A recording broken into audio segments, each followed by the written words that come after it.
네, 오늘은 말씀이 육신이 되어 10번째 시간 완전을 향해 나아가라 라는 제목으로 함께 말씀의 은혜를 나누겠습니다.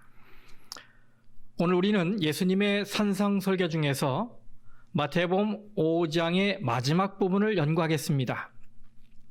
이것은 더 나은 의, 천국의 의를 설명하시기 위해 드신 예수님의 6개의 예증 중에 결론에 해당되는 부분입니다. 예수님은 우리에게 그 당시 가장 도덕적인 사람으로 알려진 서기관과 바리새인들이 보인 의보다 더 나은 의를 가져야 한다고 말씀하셨어요. 그리고 그 의미가 무엇인지 가르치시기 위해서 6개의 예증을 들어주셨습니다. 우리는 지난 시간까지 5개의 예증을 살펴보았는데요. 여러분 연구해 보시니까 어떻습니까? 예수님이 우리에게 기대하시는 이 표준이 굉장히 높지요?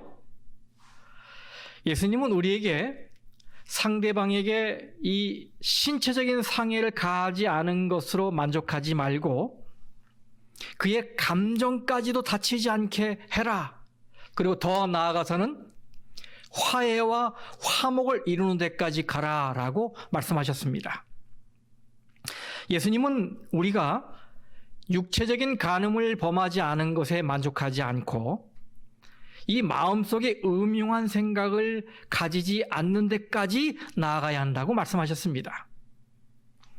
예수님은 우리가 이혼을 피하고 하나님이 우리에게 주신 귀한 선물인 이 결혼 제도를 잘 유지하고 건강하고 튼튼한 가정을 세우기를 바라십니다. 예수님은 우리가 살면서 말장난하지 않기를 바라세요. 그리고 우리가 한 이 뱉은 말, 우리가 한 약속, 그것은 잘 지켜서 신용 있는 사람이 되기를 바라십니다. 그리고 지난 시간에는 5번째 예증을 통해서 예수님께서 우리에게 이렇게 말씀하셨죠. 너희는 사람들과 관계할 때 공정하고 정의로운 것 참 좋아하지? 그래, 참 잘하는 거야. 그러나 나는 너희가 정의의 단계를 넘어서서 자비롭고 관대해지기를 원한다. 이렇게 말씀하셨습니다. 이렇게 예증 5개까지 연구를 했는데요. 이제 저의 마음에 드는 생각이 이것입니다. 예수님께 이런 질문을 하고 싶어요. 예수님, 표준이 너무 높습니다. 어떻게 이걸 우리가 할 수 있습니까? 그랬더니 예수님께서 말씀하시죠. 그래? 그런데 아직 가야 할 길이 하나 더 남았네? 그러면서 예수님은 이번에는 온전에 대해서 말씀하십니다. 영어 성경에는 perfect라고 돼 있어요. perfect, 완전. 와, 예수님은 우리가 완전해지길 바라십니다. perfect. 여러분, 예수님이 말씀하신 이 완전, 온전, 이게 과연 어떤 상태일까요? 예수님은 어떤 생각으로 perfect해지기를 바라실까요? 이것은 죄 없는 완전 무결한 상태를 말하는 것입니까? 그래서 인간으로서는 도저히 도달할 수 없는 수준이기 때문에 우리를 좌절시키기 위해서 말씀하신 것일까요? 자, 우리 그 문제를 한번 살펴보겠습니다. 우리 먼저 하나님의 말씀을 살펴보십시다. 마태복음 5장 43절부터 마지막 절 48절까지 말씀입니다. 또 내 이웃을 사랑하고 내 원수를 미워하라 하였다는 것을 너희가 들었으나 나는 너희에게 이르노니 너희 원수를 사랑하며 너희를 박해하는 자를 위하여 기도하라. 이같이 한즉 하늘에 계신 너희 아버지의 아들이 되리니 이는 하나님이 그 해를 악인과 선인에게 비추시며 비를 의로운 자와 불의한 자에게 내려주심이라. 너희가 너희를 사랑하는 자를 사랑하면 무슨 상이 있으리요? 세리도 이같이 아니하느냐? 또 너희가 너희 형제에게만 무난하면 남보다 더하는 것이 무엇이냐? 이방인들도 이같이 아니하느냐? 그러므로 하늘에 계신 너희 아버지의 온전하심 같이 너희도 온전하라. 여러분, 여기서 예수님은 사실상 두 가지 명령을 하고 계십니다. 첫 번째는 원수를 사랑하라.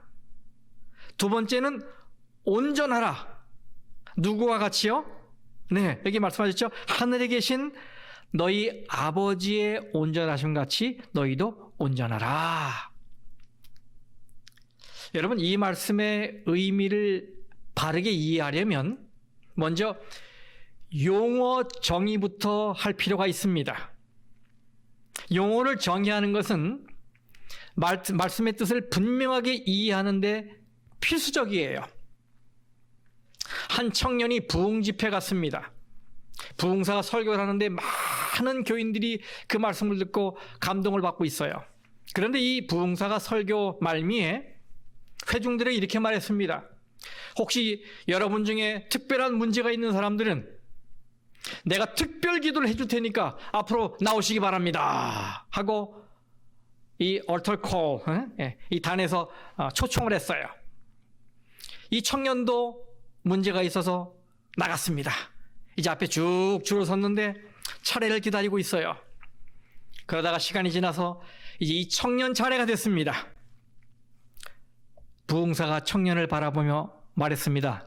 이복의 청년, 내가 어떤 기도를 해주길 원하는가? 근데 청년이 말합니다. 목사님, 제 배에 문제가 있습니다. 그랬더니 알았다는 듯 목사님이 이 청년의 머리 위에 손을 얹고 큰 소리로 열렬하게 기도했습니다. 기도가 마친 이후에 부흥사는 청년에게 말했습니다. 이제 배가 다 나았는가? 그때 청년이 꿈뻑꿈뻑 눈을 깜빡이면서 부흥사를 향해 말했습니다. 목사님, 모르겠는데요. 내일 부두에 나가서 체크해 봐야 알겠는데요. 여러분, 용어를 정의 내리는 게 이렇게 중요합니다. 그래서 예수님께 묻고 싶은 거예요. 예수님, 저는 오늘 예수님이 사용하신 용어들 중에서 세 가지 용어에 대해 궁금합니다. 예수님이 무엇을 마시려고 이 용어를 선택하셨는지 그걸 좀 가르쳐 주십시오. 먼저 원수를 사랑하라고 하셨는데 그럼 도대체 원수는 누구를 말하는 것입니까? 여러분, 원수, 이 단어를 들을 때 무슨 생각이 드십니까? 원수. 저는 이 단어를 들을 때 제일 먼저 서로 앙숙관계에 있는 나라들이 생각이 났어요. 예를 들면 여러분 이스라엘과 팔레스타인, 또 시리아와 레바논, 또 가까운 또 중국과 인도, 이런 나라들은 앙숙관계에 있잖아요.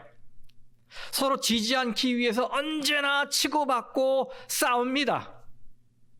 물론 대한민국과 일본을 빼놓을 수가 없죠. 참 가깝고도 먼 나라지요. 그런데 제 삶을 돌아보면 제가 그런 식으로 거리를 두며 산 사람은 없는 것 같아요. 그러면 예수님이 원수라고 말씀하셨을 때 그것은 도대체 무슨 의미가 있는 것입니까?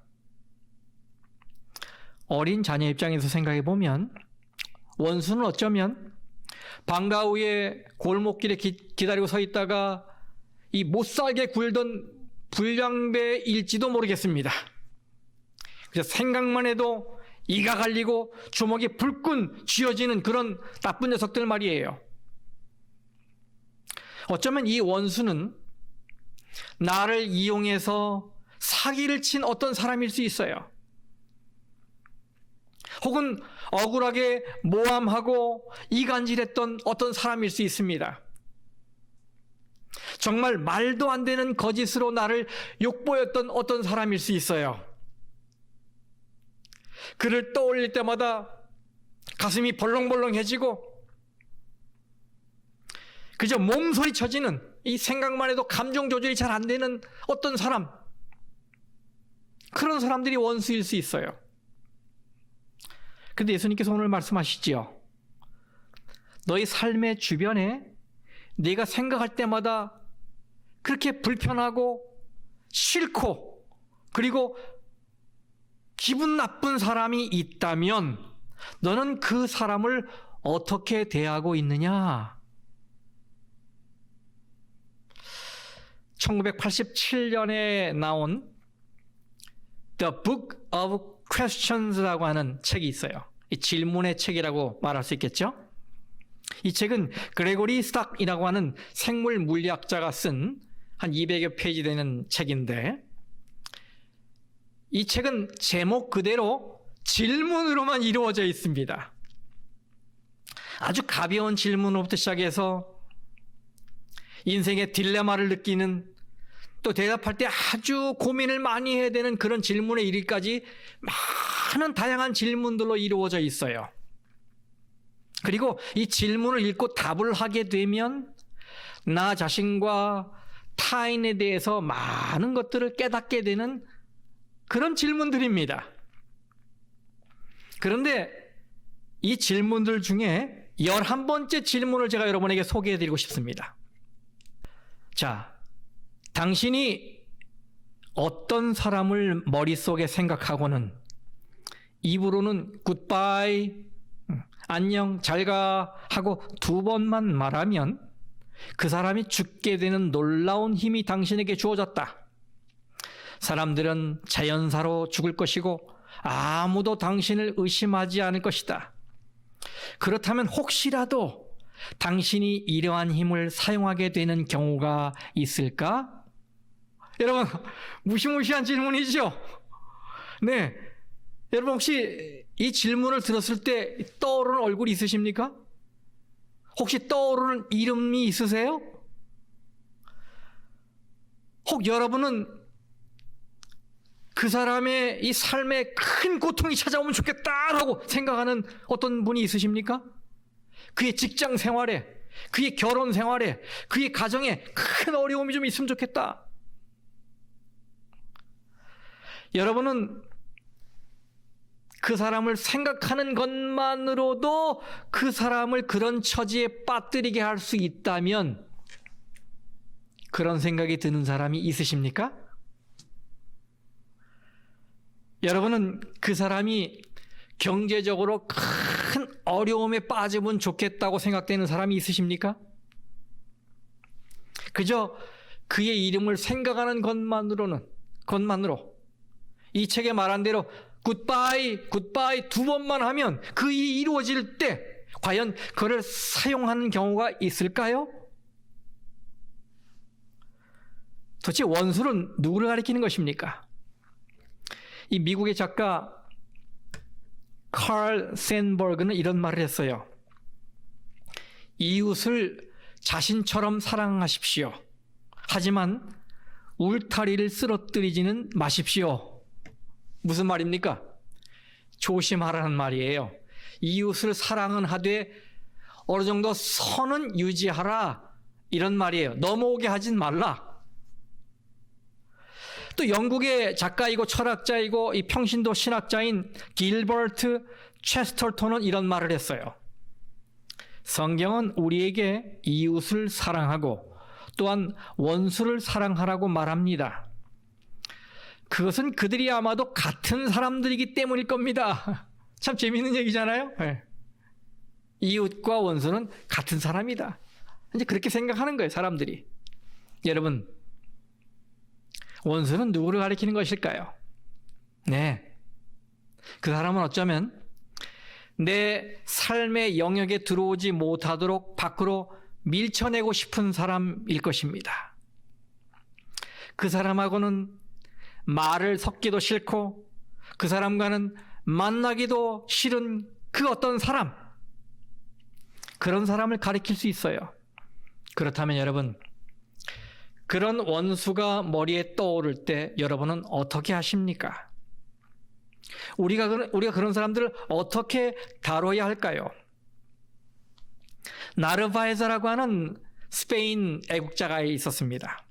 그가 임종을 앞두고 누워 있을 때 고해 성사를 들어주는 사제가 와서 나르바에스에게 묻습니다. 나르바에스, 당신 마음에 떠오르는 모든 원수들을 용서했습니까? 그랬더니 희미한 목소리로 그가 신부를 바라보며 말했습니다. 신부님, 저는 원수가 없습니다. 제가 다 쏴 죽였거든요. I shot them all. 다 쏴 죽였거든요. 이런 것이 세상 사람들이 원수를 대하는 방법입니다. 물론 우리 그리스도인들도 원수를 없애지요. 그러나 세상 사람과 같은 방법이 아니라 원수에 대한 적개심을 내 마음에서 없애는 방법으로 원수를 없애지요. 네, 예수님 말씀하십니다. 원수를 사랑하라. 그를 위해 기도해 줄 수 있을 만큼 그를 사랑하고 그를 축복하라. 바로 이 지점에서 저는 두 번째 용어에 대해서 정의를 내리는 게 좋겠다고 생각합니다. 첫 번째 용어는 원수였어요. 두 번째는 바로 사랑하라입니다. 원수를 사랑하라 그랬는데 사랑하라, 이 용어에 대한 정의를 내릴 필요가 있어요. 사랑은 너무나 흔한 말 아니겠습니까? 사람들은 사랑을 노래하고 사랑을 읽고 사랑을 말합니다. 특별히 미국 사람들은요, 사랑이란 말을 참 많이 써요. 무슨 말만 하면 I love it 이렇게 얘기를 해요. 그런데 그 말이 원수 앞에 놓여 있어요.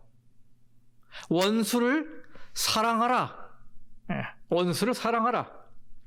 그러면 여기 사랑이라는 말은 무엇을 의미하는 것일까요? 예수님은 본문에서 두 종류의 사랑에 대해서 말씀하고 계십니다. 첫 번째는 우리 모두가 경험하고 있는 아주 좋은 사랑입니다. 인간의 사랑, 화답하는 사랑이에요. give and take 정신에 의해서 주면 받고 싶은 사랑, 받으면 주고 싶은 사랑입니다. 인간으로서는 아주 자연스럽고 또 당연한 사랑이지요. 우리는 베푼 사랑이 다시 돌아오기를 기대합니다. 그런데 예수님은 이 본문 46절에서 이렇게 말씀하셨어요. 너희가 너희를 사랑하는 자를 사랑하면 무슨 상이 있으리요? 세리도이 같이 아니하느냐? 네. 그러면서 예수님은 두 번째 사랑에 대해서 말씀하십니다. 그것은 하나님과 같은 사랑입니다. 신약 성경에 사용된 언어는 헬라어지요. 이 헬라어에는 우리말로 사랑이라고 번역될 수 있는 단어들이 여럿 나옵니다. 헬라어로 스토르게라고 하는 사랑은 우리 모두에게 익숙한 사랑이지요. 이것은 혈육이 나누는 사랑입니다. 특히 부모가 자식에게 베푸는 이런 사랑을 스토르게 사랑이라고 그래요. 두 번째는 필로스라고 하는 사랑입니다. 이거는 친구 간에 나누는 사랑, 우정을 말하는 것이지요. 또 에로스라는 사랑은 아주 정열적이고 감각적인 사랑입니다. 그래서 남녀 간에 나누는 사랑, 또 부부 간에 나누는 사랑을 의미합니다. 그런데 이 네 번째 아가페 사랑은 좀 특별합니다. 바로 이것이 본문에서 예수님이 선택하신 단어예요. 아가페 사랑, 원수를 아가페하라. 이것은 본능적으로 나하고 코드가 맞지 않더라도 상대의 행복을 위해서 희생하는 사랑이에요. 아낌없이 주는 이타적인 사랑입니다. 돌아오는 보상이나 대가와 상관없이 그저 헌신하는, 즐겨 무조건적으로 베푸는 그런 사랑이에요. 이것이 그 옛날 사도 요한이 깃털 달린 펜을 들고 성령의 감동으로 선택한 그 사랑입니다. 여러분, 요한복음 3장 16절 다 같이 읽어보겠습니다. 외우실 분 외우면 좋겠습니다. 시작. 하나님이 세상을 이처럼 사랑하사 독생자를 주셨으니 이는 그를 믿는 자마다 멸망하지 않고 영생을 얻게 하려 하심이라. 하나님이 세상을 이처럼 사랑하사 라고 할 때 이 사랑이 아가페예요. 아가페.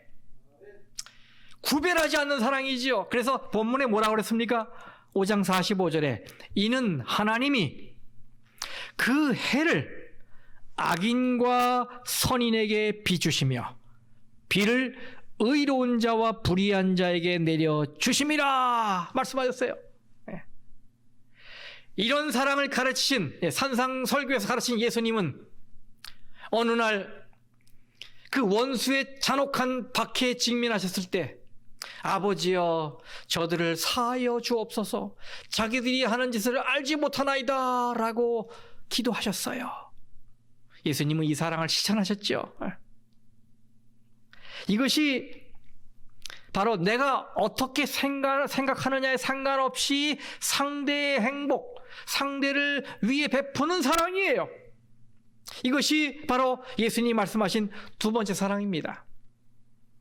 아주 숭고한 사랑이고 거룩한 사랑이고 하나님과 같은 사랑이지요.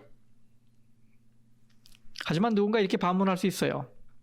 목사님, 어머니와 자녀가 나누는 그 뜨거운 사랑, 또 남편과 아내가 나누는 그 열정적인 사랑, 또 친구 간에 나누는 그 뜨거운 사랑도 인간 세상에서 나눌 수 있는 깊은 사랑 아니겠습니까? 네, 맞죠? 그래요. 그러나 그런 사랑은 너무나도 자주 상대방의 반응에 좌우되고 또 더군다나 상대가 화로 돌려줄 때는 그 생각이 바뀌는 그런 사랑 아니겠습니까? 우리 모두가 경험하잖아요. 그런데 그런 사랑은 본문에서 요구하시는, 이 하나님 요구하시는 사랑이 아니에요. 예수님 말씀하세요.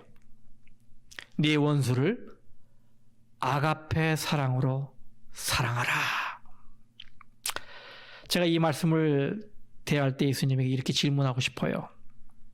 예수님, 어떻게 그런 높은 도덕적 표준을 제시하십니까? 인간이 어떻게 그렇게 할 수 있습니까? 그 말씀은 바로 제가 perfect, 완전해져야 한다는 말씀 아니겠습니까? 네. 이번에는 이 세 번째 용어의 정의를 내려보십시다. 그것은 이 첫 번째는 원수에 대한 정의였어요. 원수가 누구였습니까? 네. 내 삶의 영역에서 밖으로 내치고 싶은 어떤 사람.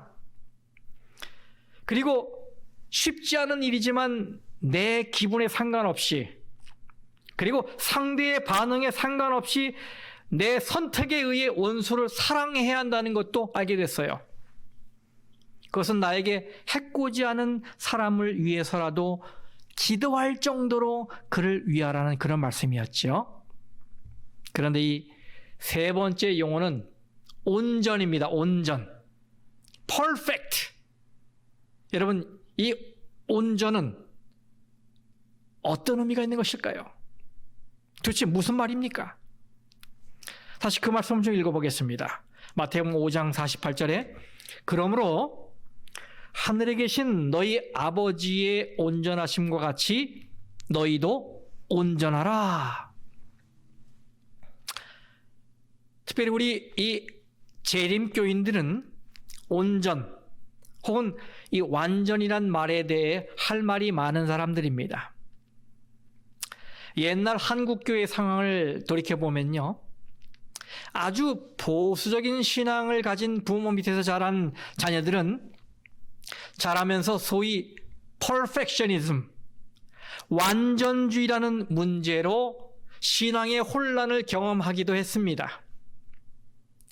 그들은 부모들이 죄를 지을 수 없는 경지에 도달하기 위해서 또 죄를 짓지 않는 지점까지 가기 위해서 얼마나 피곤하고 힘든 신앙생활을 사는지 지켜보면서 점차로 이 완전이라는 단어에 거부감을 느끼게 되었어요.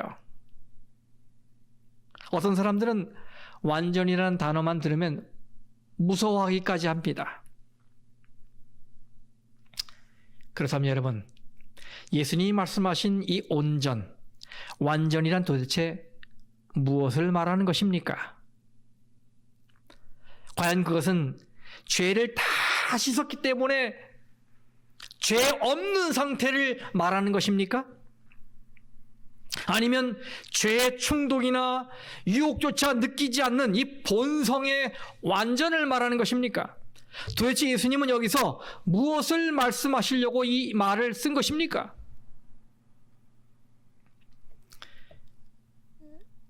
우리만 완전에 대해 관심을 갖는 건 아니에요. 여러분, $100 지폐에 나오는 이 인물이 누군지 아시죠? 네, 이 미국 건국의 아버지들 중에 한 명인 벤자민 프랭클린이에요. 그런데 이 벤자민 프랭클린은 젊었을 때 도덕적으로 완벽한 사람이 되기 위해서 무모한 도전을 했던 사람입니다. 잘 알려져 있죠. 그는 한치의 잘못도 저지르지 않기 위해서 나쁜 습관을 다 정복하려고 애를 썼어요. 그래서 자기가 읽었던 책들 중에서 13가지 덕목을 선택해서 매일매일 실천하기로 결심했습니다. 여러분 여기 보세요. 절제, 침묵, 질서, 결단, 검약, 근면, 진실, 정의, 중용, 청결, 평온, 순결, 겸손. 이 귀하디 귀한 덕목들 13가지를 놓고 매일매일 하나씩 실천하면서 점검을 했어요. 그리고 그 결과를 일기장에 기록을 했습니다. 그리고 매일 아침마다 자신에게 질문했습니다. 오늘은 어떤 좋은 일을 할 것인가? 그리고 하루를 산 다음에 저녁 때마다 질문을 했어요. 오늘은 어떤 좋은 일을 했는가? 그러면서 자기 자신을 반성했습니다. 그리고 실수를 저지른 것은 다시는 반복하지 않으려고 부단히 노력했어요. 네, 그는 moral perfectionism, 도덕적인 완전주의에 빠진 사람이었습니다. 그럼 여러분, 우리도 그렇게 해야 할까요? 여기에 사용된 이 단어의 원어의 의미를 이해하면 이것이 무슨 의미인지 파악하는 데 도움이 되실 것 같아요. 여러분 여기 온전하라라는 그 말은 원어의 의미가 텔레오스예요. 텔레오스.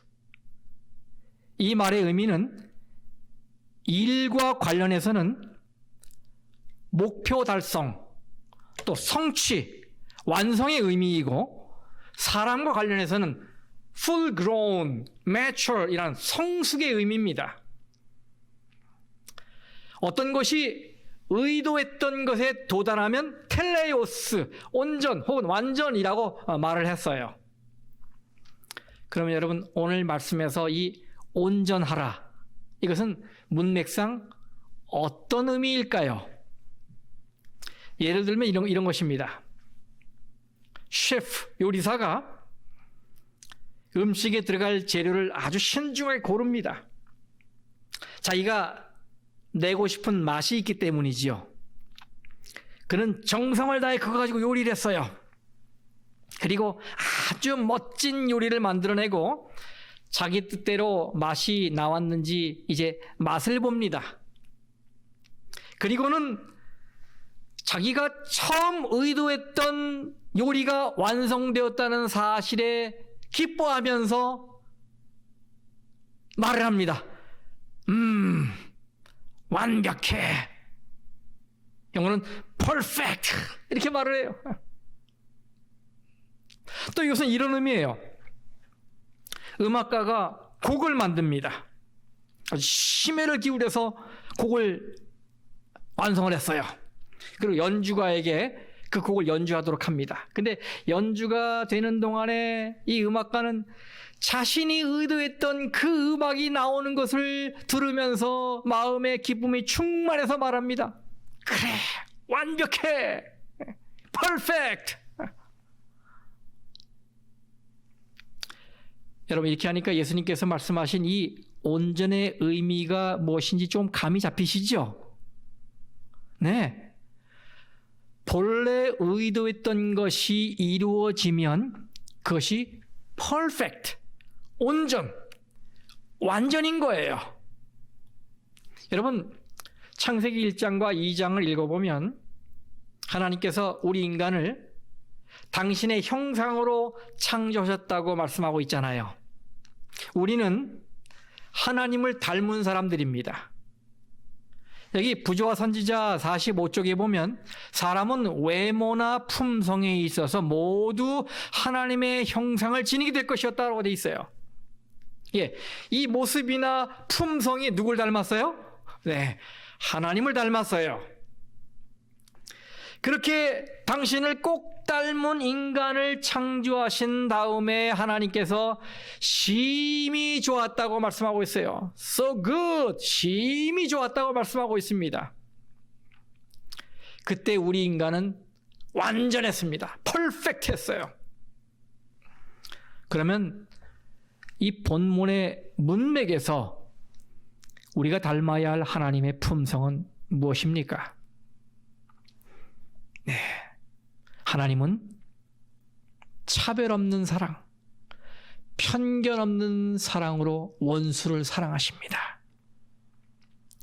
그러므로 만일 우리가 우리와 사이가 먼 사람들, 우리의 삶의 영역에 들어오지 못하도록 밖으로 밀쳐냈던 그 사람들에게까지 사랑을 베풀고 그 사람을 위해 기도할 수만 있다면 하나님이 처음 의도하셨던 품성이 우리 안에서 실현되는 것이기 때문에 하나님의 뜻과 일치되어서 우리가 완전한 사람이 되는 것 아니겠습니까? 그렇죠? 네. 그게 바로 퍼펙트이에요. 하나님이 본래 의도하셨던 그 품성이 우리 속에서 나올 때 하나님이 퍼펙트, 완전하다, 완벽해 라고 말씀하시는 거예요. 그 하나님께서 이 남가주의 이 LA의 프리웨이를 달리고 있는 어느 교인을 내려다보십니다. 프리웨이 상에서는 사소한 일로 시비도 많이 붙고 많은 문제가 일어나고 때로는 보복 운전을 하는 사람도 많이 있지요. 하나님은 그 길을 운전하고 있는 한 재림교인을 눈여겨봅니다. 그는 이미 왔다 갔다 하면서 끼어드는 한 택시 때문에 갑작스럽게 당황스럽게 브레이크를 2번씩이나 밟았던 사람입니다. 그런데 이번에 다시 그 차가 끼어들려고 하고 있어요. 기분 나쁘지요? 불쾌하지요? 그런데 그때 그의 얼굴에 미소가 지어지면서 그가 말합니다. 그래, 괜찮아. 끼어들어. 바로 이때 하나님께서도 미소를 지으며 말씀하십니다. 완벽해. 퍼펙트. 하나님께서 어떤 가정의 한 아내를 지켜보십니다. 그녀의 남편은 그녀를 꽤나 힘들게 해왔습니다. 그래서 그 문제 때문에 많은 부부싸움이 있었지만은 이 아내는 여전히 계속해서 남편을 위해 기도합니다. 그런데 어느 날 남편이 또 아내에게 아주 거친 말을 쏟아부었습니다. 굉장히 기분 나쁜 상황이었고 불쾌한 상황이었고 한번 일촉즉발의 이 불꽃이 튈 만한 상황이었는데 아내가 그 순간에 얼굴에 미소를 지으면서 사랑을 표현합니다. 그때 하나님께서도 미소를 지으며 말씀하십니다. 잘했어. 퍼펙트. 완벽해. 나는 네가 너를 힘들게 하는 자를 위해서도 기도하고 사랑할 때 내 마음에 기쁨이 넘친단다.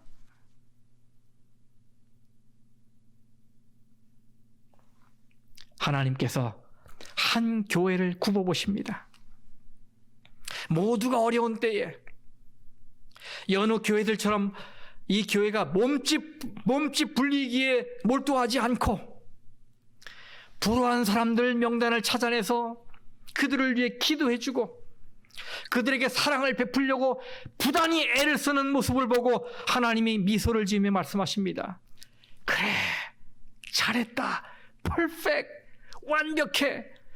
바로 이것이 내가 교회를 세운 이유지.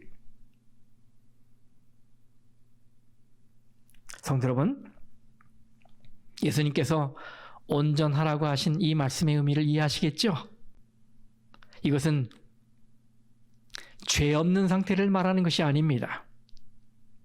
이것은 벤자민 프랭클린처럼 자신의 실수를 점검하고 도덕적으로 무결점 상태에 오르는 것을 말하는 것이 아닙니다. 이것은 건강 생활에 대한 것도 아닙니다. 이것은 시골 생활에 대한 것도 아닙니다.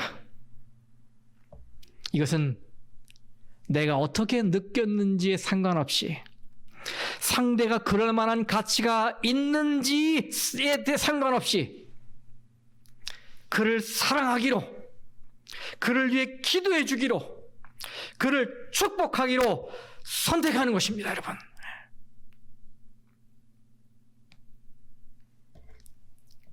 사우스 블롱스에 있는 이 트랜스피규레이션 루터 교회의 헤이디 뉴마크라고 하는 목사가 여성 목사입니다. Breathing Space라는 책을 썼어요. 우리말로 하면 숨 쉬는 공간 뭐 이런 뜻이 되겠죠.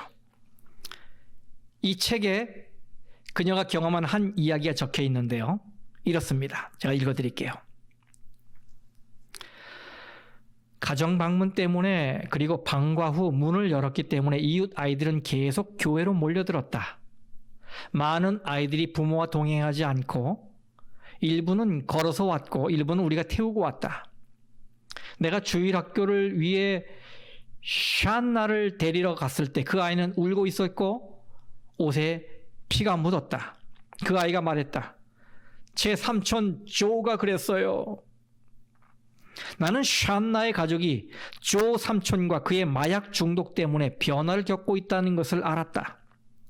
샨나는 삼촌에 대해 좋지 않은 감정을 가질 특별한 이유가 있었다. 수년 동안 그녀는 자전거를 갖는 꿈을 꾸었는데 크리스마스에 다른 교회의 기부금으로 꿈을 이루게 되었다. 샨나는 그녀의 반짝거리는 파란 이 새 자전거를 어디에나 타고 다녔으며 그 위에서 자랑도 하고 그것을 광내고 대단히 소중하게 여겼다. 그런데 한 달이 되지 않아 샨나의 삼촌은 그 자전거를 팔아 마약을 샀다. 이것은 9살짜리 소녀를 가슴 아프게 하기에 충분했다. 그런데 오늘 아침에 이유가 하나 더 생겼다.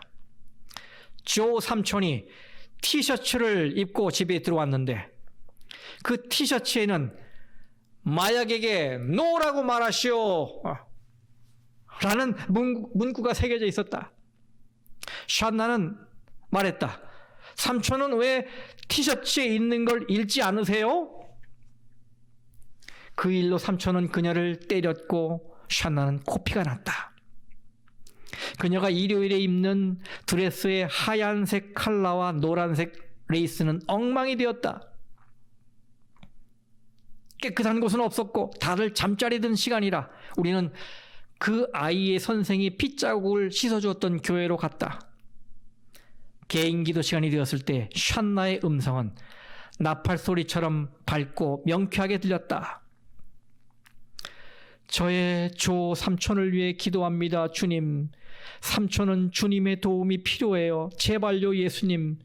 제 삼촌을 도와주세요. 샨나와 같은 성배를 마시는 것은 얼마나 큰 특권인가. 여러분 참 감동적이지 않습니까? 성도 여러분, 예수님이 말씀하신 원수는 누구를 말하는 것입니까? 네, 내가 내 삶의 영역 밖으로 밀쳐내는 그 누구를 말하는 것이지요. 그러면 사랑은 어떤 사랑을 말하는 것입니까? 네, 그 사랑은 내 느낌과 상관없이, 상대의 반응에 상관없이, 상대가 그럴 만한 가치가 있는가에 상관없이 그를 위해 기도해주고 축복해주고 사랑하기로 한 선택입니다. 그러면 예수님이 말씀하신 온전은 혹은 완전은 어떤 의미입니까? 네, 그것은 하나님이 우리를 창조하실 때 우리 속에 넣으셨던 하나님의 품성, 우리 존재의 궁극적인 목적이 이루어져서 우리 삶을 통해서 하나님의 사랑이 반사될 때, 하나님의 사랑이 그대로 표현될 때, 그것이 바로 온전이라고 말하는 것입니다. 여러분, 혹시 여러분도 한 주 한 주 이 더 나은 의, 더 깊은 천국에 대한 의에 대한 말씀을 연구하면서 제가 경험했던 것과 똑같은 것을 경험하셨는지요? 저는 이 한 말씀 한 말씀을 연구할 때마다 마치 한 산을 넘어서 이제 다 왔나 싶은데 또 다른 산이 기다린 것 같은 그런 마음의 부담을 느꼈었습니다. 예수님은 우리에게 계속해서 점점 더 높은 곳으로 올라가길 바라세요. 여러분도 부담을 느끼셨습니까? 와, 이제 어떻게 살아야 하나 고민이 되기도 하십니까? 혹시 표준이 너무 높다고 아예 포기하신 분은 없으십니까? 만약 그렇다면 오늘 저는 이 말씀을 마치면서 예수님께서 저에게, 그리고 오늘 그렇게 생각하신 바로 여러분에게 두 가지 말씀을 하신다고 믿고 있습니다. 첫 번째는 사랑하는 내 아들, 내 딸아, 너는 혼자가 아니다. 내가 너와 함께 한다는 것을 꼭 기억하라. 이것입니다. 두 번째는 내가 이것을 어떻게 이루어야지라고 고민하고 있었다면 나에게 달려와라. 내가 힘을 주마. 내 안에 있으면 모든 것이 가능해진다는 것을 너는 알게 될 거야. 바로 이것입니다. 성도 여러분, 우리는 혼자가 아닙니다. 왜요? 예수님께서 우리와 함께 하시기 때문입니다. 그리고 예수님이 세워놓으신 그 표준에 도달하는 것은 우리가 하는 게 아닙니다. 바로 우리 안에 계신 예수님이 할 힘을 주셔서 우리를 끌고 가시는 것입니다. 이 사실을 믿으시기 바랍니다. 그래서 모든 영광을 하나님께 돌리시길 바랍니다. 성도 여러분, 말씀이 육신이 되어, 그렇습니다. 예수님이 우리 속에 들어오셔야 합니다. 그러면 다 해결되는 것입니다. 이 조용한 저녁에 하나님을 개인적으로 만날 수 있는 이 거룩한 안식일 저녁에 예수님의 내재하시는 능력을 힘입어서 온전을 향해 힘차게 나아가시게 되기를 간절히 바라며 말씀을 마치겠습니다. 이제 우리 다 같이 649장 찬양을 하시고 기도하고 마치겠습니다.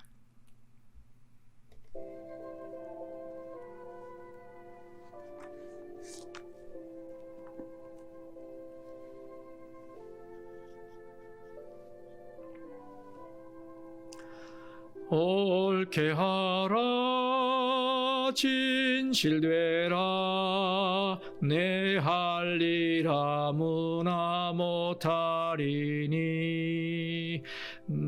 대히 친절히 잘 행하라 천사도 내 할 일 못하리라 천사도 내 할 일 못하리라 옳게 하라 진실되라 진실되라. 더욱 진실되라. 옳게 하라. 진실되라. 이웃의 허물을 보지 말고 양심의 지도를 따라가며 힘써서 마귀를 대적하라. 힘써서 마귀를 대적하라. 옳게 하라. 진실되라. 더욱 진실되라. 옳게 하라. 진실되라. 너랑이 깊으신 조물주는 내 흘린 눈물을 귀히 보고 내 몸을 돌보사 지키시네. 내 몸을 돌보사 지키시네. 옳게 하라. 진실되라. 더욱 진실되라. 옳게 하라. 진실되라.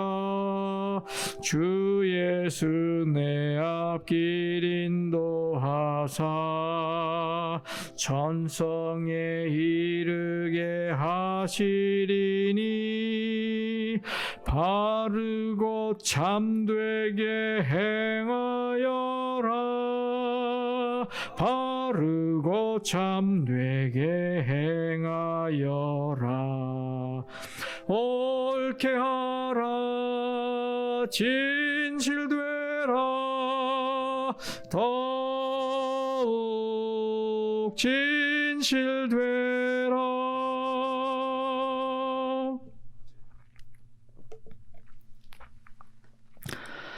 아버지 하나님, 오늘도 귀한 말씀으로 우리에게 은혜를 주셔서 참으로 감사를 드립니다.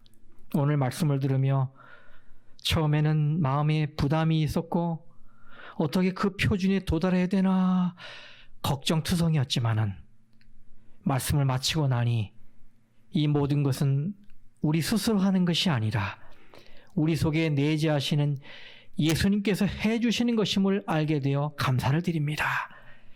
주님의 은혜 안에서 우리가 모든 것을 할 수 있다는 이 놀라운 사실을 생각하며 오늘도 용기를 갖고 위로를 받게 되었사오니 감사를 드립니다. 아버지, 이제부터는 우리가 우리 삶의 영역에서 밖으로 내밀었던 사람들에게라도 그를 위해 기도하고 그를 축복해주고 그를 사랑하기로 선택하는 저희들 되게 도와주시옵소서. 우리는 할 수 없는 건 아시지요? 우리에게 힘을 불어넣어 주시고 하도록 이끌어 주시옵소서.